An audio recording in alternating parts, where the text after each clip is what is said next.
Welcome back to the Mowing in the Dark podcast. I am your host, Aaron Sutter. Thank you for tuning in to another episode. Guys, it is a wonderful day outside today. It's gloomy, it's kind of rainy, but it's still a wonderful day. I had a great day at the gym. I should say morning at the gym or a couple hours at the gym. I don't spend my whole day at the gym, all right? But it's just a good day today. I started off the day with redoing all of my estimates for my customers that I've had for however long, adding that 20% on. Some of them didn't get quite 20%. Some of them got, but it was in that range of 20%. So we're getting that ball rolling here. I've got my spring renewal letters all ready to go. It's just not time to send them out yet. I've got my renewal surveys ready to go, and I've got a tip for you coming up here in this show on those renewal surveys in just a moment. But first, guys, let's play the podcast sponsors, and then we will jump right into today's show.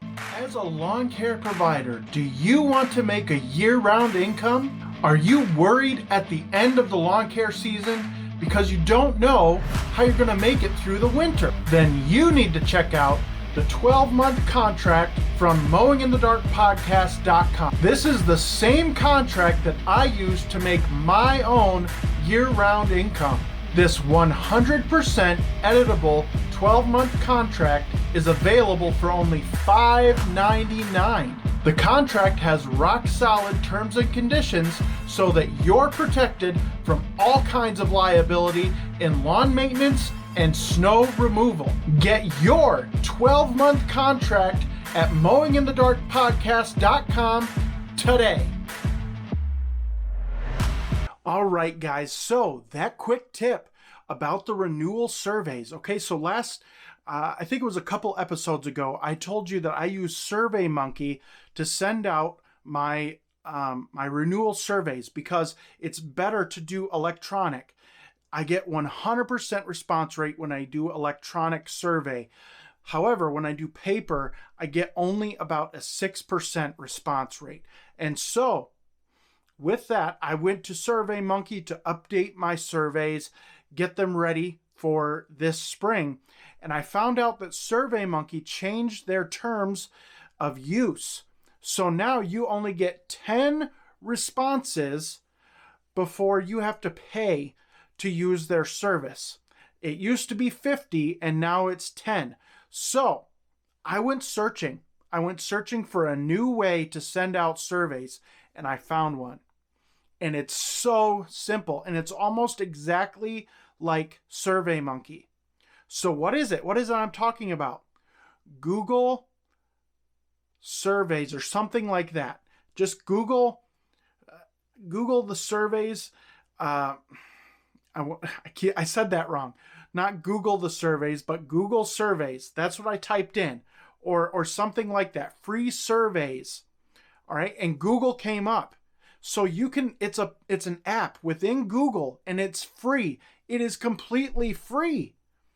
I didn't know this, so I switched everything over to Google, and now it's all set to go. All I have to do is copy the link, put it in the email that I'm going to send out to all my clients electronically, and they can fill that thing out and send the responses back. It's almost exactly like SurveyMonkey. So please, if you're using SurveyMonkey, great. If it's working for you, great. But if you want something free and it's about the same as SurveyMonkey, abandon SurveyMonkey and go to Google, okay? Because it's awesome. I liked it. It was simple. It was easy. All right. So check that out. Don't forget to check that out. Please, I would really encourage you, if you send out renewal forms, if you send out a renewal checklist or whatever, try doing it electronically. I guarantee you're going to spend a lot less time trying to track down those responses to get a yes or a no if your clients are coming back the next year. All right. So with that, last episode, I told you that my business is not as healthy as I thought it was. And it's not. It wasn't. it just wasn't. And I'm not ashamed to admit that. And maybe I'll lose listeners over that, but I don't really care. I want to be honest with you because I want to help you. You know, I listen to a lot of lawn care podcasts. There's not a lot of them that tell you like the health of their business. All right. Is my business healthy? Maybe they are. Great. But we don't know. They don't talk about it. All right. They talk about processes and things for their business. But if I'm listening, I want to know, well, I want social proof that this guy actually runs a good business, right? If I'm going to take tips and tricks from this guy, I want to know that he's successful. You know, you can make $1 million, but if you're spending $1 million, your business isn't profitable. So it doesn't matter. It's water under the bridge at that point, right? So I admit I run a very small business compared to others in this industry. I'm a solo guy who has his son work with him when he's available in the summer. All right. And so I have around 50 clients, give or take a few. And so that's my business. I run about $75,000 to $80,000 a year in revenue.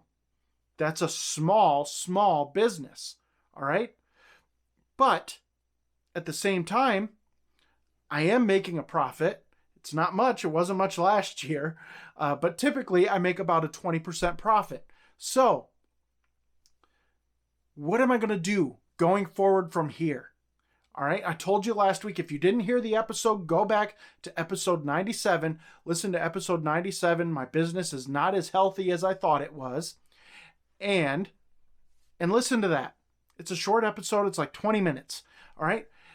Now, what am I going to do going forward to better the health of my business? Well, first of all, I'm raising my prices by 20%. We went over that just earlier in the podcast. All right. And I finished that task up this morning. I just have to send out that information to the clients. All right. Communications is huge. If you just say, I'm raising your price by 20%, well, you can do that and that's okay. They can do the math on their own, but it might be better just to send them a new estimate form saying this is what your new price is going to be. So I'm toying with the idea of just saying 20% and leaving it at that because it's a lot less work, but it's a lot less accurate too. And I don't want to surprise these wonderful clients of mine with this high number that they're going to be getting. So, you know, we'll just see. We'll see how it shakes out here. We'll see what I end up doing. But so that's the first step, is raising the prices 20%. 20% is a lot. When I wrote down that first number this morning, I started on it last night, but I finished it up this morning, I about had a heart attack. I mean, that's a big jump. I got to say, as a homeowner, I don't think I would pay that price. But I'm not my client. I'm the business owner, and I know what I have to make. All right? I have to make this money. So, going forward, we're raising the price 20%. And then, after that, I'm going to dig into my expenses. And I've already started to do this. I made a call on insurance yesterday, just trying to get some rates and things like that, trying to see if I could save any money. I'm telling you what, my father-in-law used to be my insurance agent. He did a really good job of setting me up really well. And he passed me off to a friend of his at the same agency, and I actually mow the lawn at the agency. But I found out that I have really good rates on insurance. So I'm not worried about that anymore. I did my due diligence. I checked it out. My rates are really low for insurance. So the place that I checked, they are like twice as expensive as what I have. So I'm really happy with the coverage that I have. I've never had a claim. And so for me, it's like, well, why would I go with somebody that's twice as much when I've never had a claim? And why would my insurance be that high when I've never had a claim? So, I'm sticking where I'm at with insurance, but I'm looking at cell phone. I'm looking at every little detail, just diving into all of my expenses off of my income statement that I printed out once I got all my expenses in there for the year, because we're in a new year. So I'm going to dig through that with a fine-tooth comb and see if there's anything that I can eliminate or lower. Now, this is going to take some work, but I got to do it. I need to lower my expenses. And so this is something that I encourage you to do. Even if you're running like a 20 to 30% profit, don't sleep on expenses. You could be making a 25 to 30% profit if you cut some of that stuff out, some of that waste. You might find some waste. I go out to eat for lunch almost every day. Now, typically in the wintertime, I try to intermittent fast. And so I try to do that as long as I can into the year. So that means that I don't eat breakfast. However, in the winter, I don't eat breakfast. But in the summer, I eat breakfast so I have energy to make it through the day, but I skip lunch. And about halfway, a little more than halfway through, or a little less than halfway through the year last year, I gave that up and started eating fast food. And I packed on some weight, and I wasn't healthy.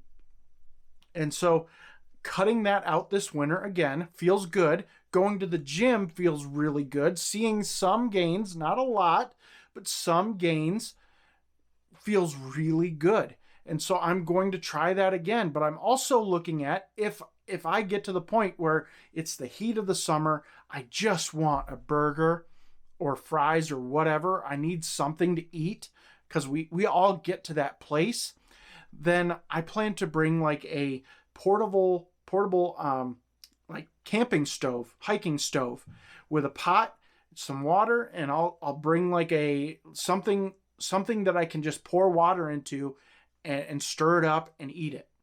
Now, that's not a hiking meal. Those are way too high a calorie for my needs on an average day. So this is going to be something different. I don't know what it is yet. I have to go shopping. But that's what I'm looking at right now. If I find something different, I'll go with something different. But right now, that's what I'm looking at, just to cut out that food expense. And it's not needed. That food expense isn't needed. Or I could go with less expense. You know, fast food is expensive today. My favorite fast food place is Burger King. I love Burger King. I love their double Whopper. And I like their fries. And I always get water. I never get pop or soda. Because what I found is that soda, it makes you more hungry during the day and more thirsty during the day. So I get water. And it helps a lot, but it's not enough. And so with that, you get, I don't know where I was going with this. Where was I going with this? I've been doing this a lot lately, I guess because I'm over 40 now and I'm just having brain farts. But it's the fast. I have no idea where I was going with that, guys. I completely had a brain fart. So anyway, let's move on and maybe I'll think of it. So that's one of the things I'm looking to cut out, is going out to eat, packing my own food, bringing it along, finding a different way to spend less money on lunch. Okay. Now, what's some other things that I'm doing? Well, I have a 2020 Ram 2500 with a plow on it. And I love the truck. It's a great truck, but it's just a truck and it's just a plow. And I have looked at used trucks because I'm like, well, if I can sell this thing and get my money out of it, first of all, or maybe even a little bit more, and then turn around and buy a cheaper truck with a bunch of miles on it and throw a plow on it and be good with that, then I'm okay with that. But the problem is with the truck market right now, anything that has like it's either close to 100,000 miles or over 100,000 miles is what I would get out of this truck. So I can't justify that. So I'm keeping the truck for now. I'm still watching the market, still watching what everything's doing, but I'm keeping the truck for now. That's what I've decided. So then another thing that I'm looking at to cut expense, to raise some more revenue is selling equipment. What equipment? Well, I have a Bradley mower now. I like the Bradley mower. I wouldn't say I love the Bradley mower, but I don't hate it either. And I have my Toro Multiforce. The Toro Multiforce has over 2,000 hours on it. It's starting to break down. I need to put a new clutch switch on it. I just replaced the clutch, and then the clutch switch went out, so I got to replace that this winter. And so then what do I do with that extra mower? Well, I could sell it, and because it's old, it's not going to last a whole lot longer. I love the Turbo Force deck. I absolutely love it, but I can't justify spending $13,000 to $15,000 on a brand new mower. And so that's why I bought the Bradley for $7,000. And it's a great mower. I wouldn't say it's a great mower. It's a good mower. All right. And I've got to adjust the deck a little bit more. They recommend for the Bradley mower that you adjust the deck 1/8 of an inch from front to back.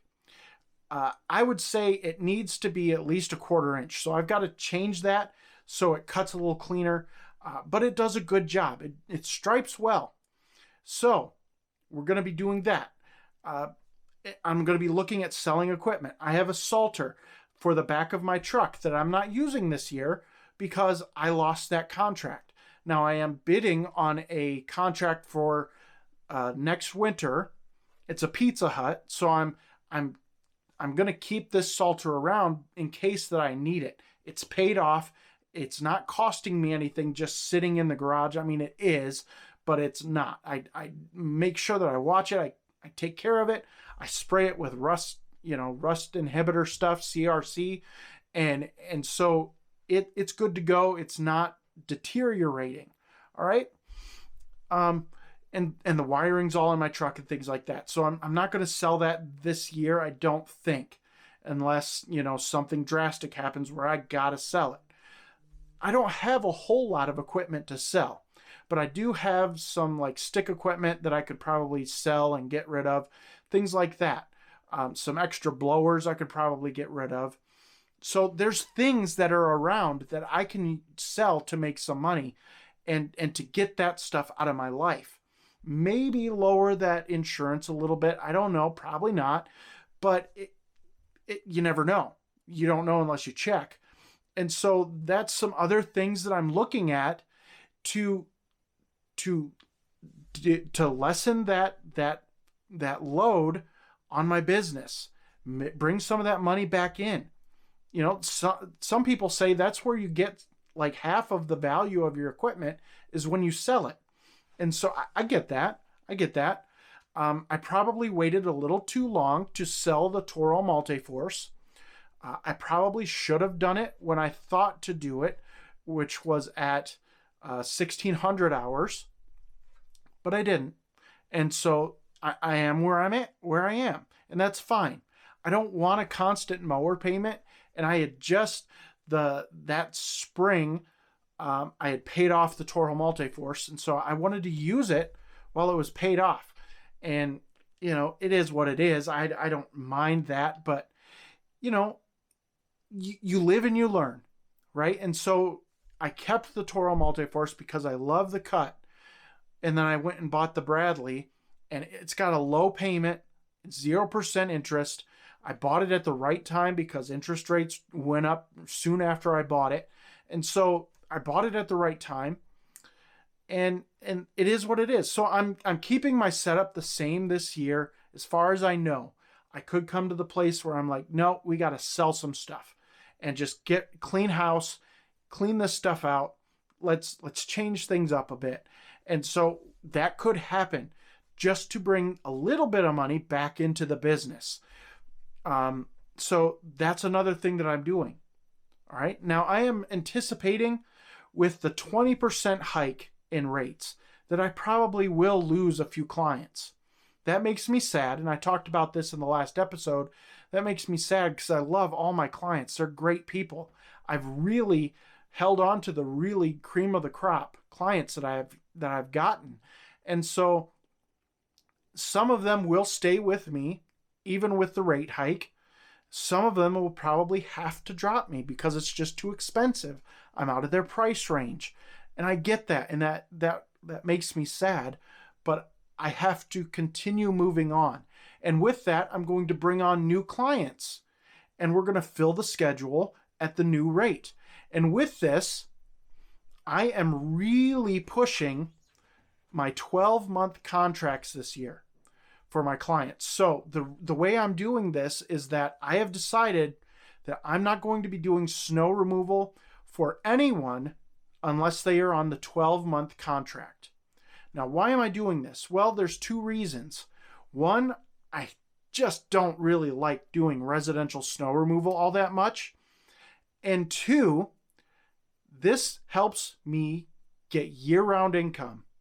So when you do the 12-month contract, it goes, I start them in May 1st or April 1st, and they go all the way to March 31st. That's a year-round income where they're paying the same payment every month. They don't have to guess. Everything's included. They're not being hit with a $300 to $400 charge for snow and then another one for leaves and another one for spring cleanup. It's all included. Whatever service they want, from just lawn care to it could even be just snow removal. But typically people aren't going to go with a 12-month contract just for snow removal. But it can be just lawn care, or it can include shrub trimming, gutter cleaning, fall cleanup, spring cleanup, aeration, and snow removal. All of that can be combined and broken down into one low monthly payment.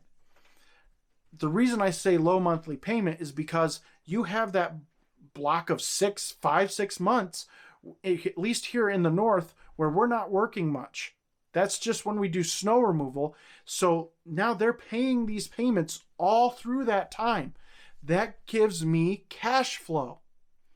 Now I don't have to worry so much about saving out a winter fund. Now I still do it for equipment payments. I still do it for that. But overall, I'm not worrying about money as much. And that is looking really good to me. And so I'm really pushing those 12-month contracts this year with only allowing people that are on the 12-month contract to have snow removal. It just makes sense. It makes sense for me, and it makes sense for the client.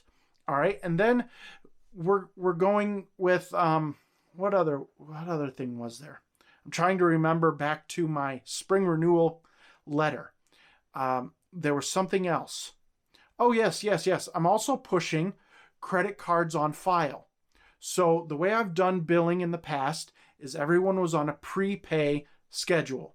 So I would bill a month in advance, and they would pay that in that month period. No problem. What I've started to do, and what I've seen working in now since last year, is that when a new customer came on, I insisted they had no other option but to put a card on file, and then I would charge the card on file after the work was done.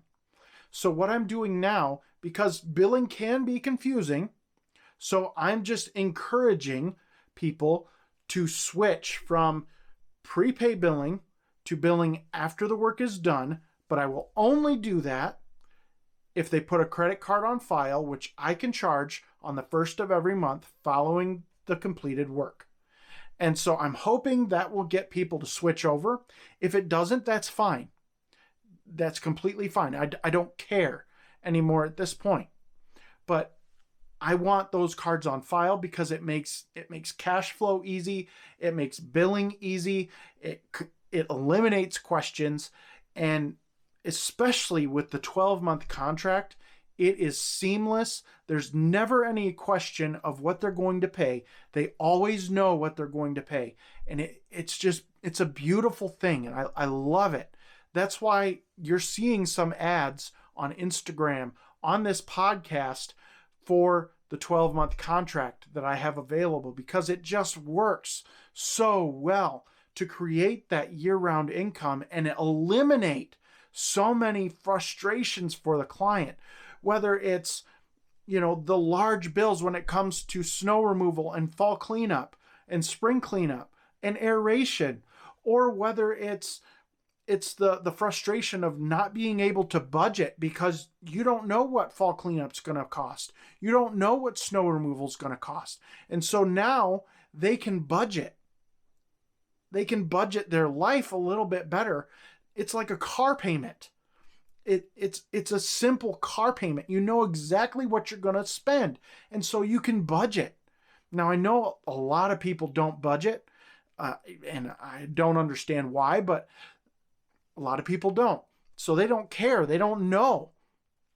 But when you look at your cell phone, you pay basically the same rate every single month.